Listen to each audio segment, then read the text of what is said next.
The entire promotion was a little tense and awkward this week, and the weigh-in was just a few hours ago, and now that you've had some time to think about everything, what's your reaction to everything that transpired this week?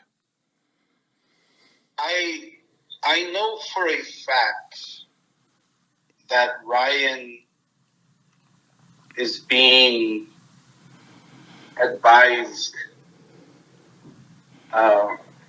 wrong. I know for a fact that Ryan is being fed wrong information. I do not understand what Ryan has against us after we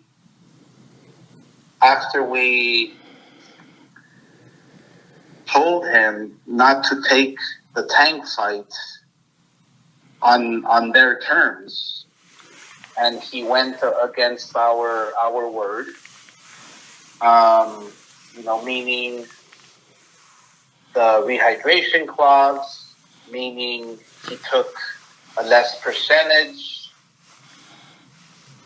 I have no clue what he has against us. There's other than he's saying that I didn't go to the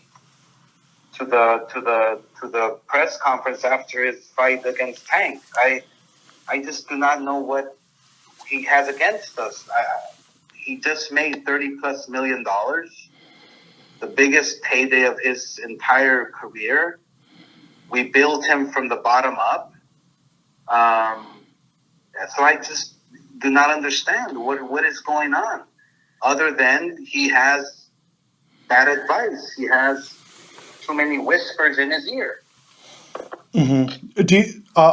It was obvious Bernard was involved as well too. Do you think maybe he took offense to all the statements Bernard was saying earlier this week as well too? That kind of led him to say the things he said throughout the press conference. I saw the interview that Bernard gave, and it was nothing negative. It was nothing against Ryan.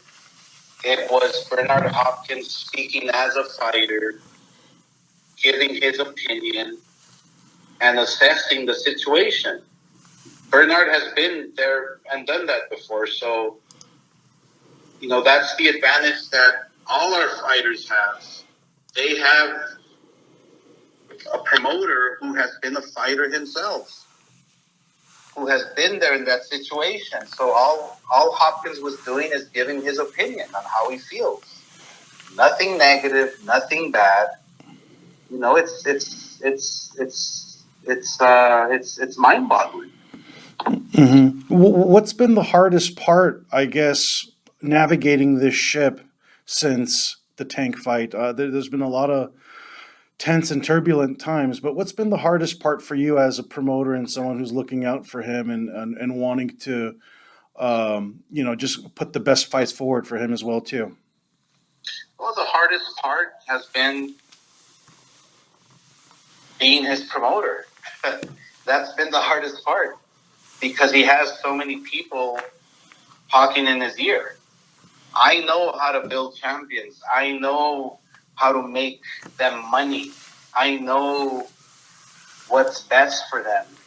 And when you have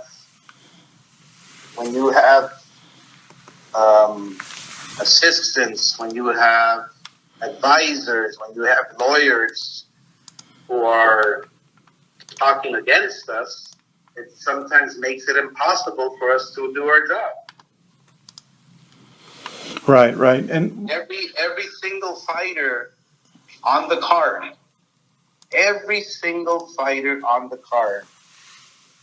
was appreciative.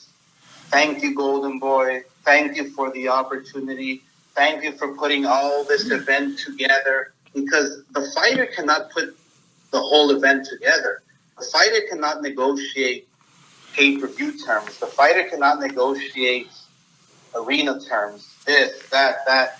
We do a lot of work for the fighter. And, I'm glad that there's fighters who appreciate that. Mm-hmm.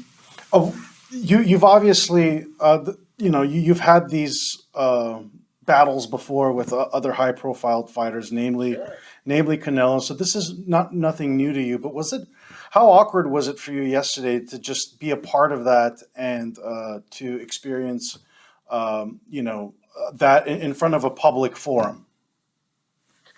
Not awkward at all. I'm doing my job. I treat it as a business, and that's all it is. I do have a closer relationship with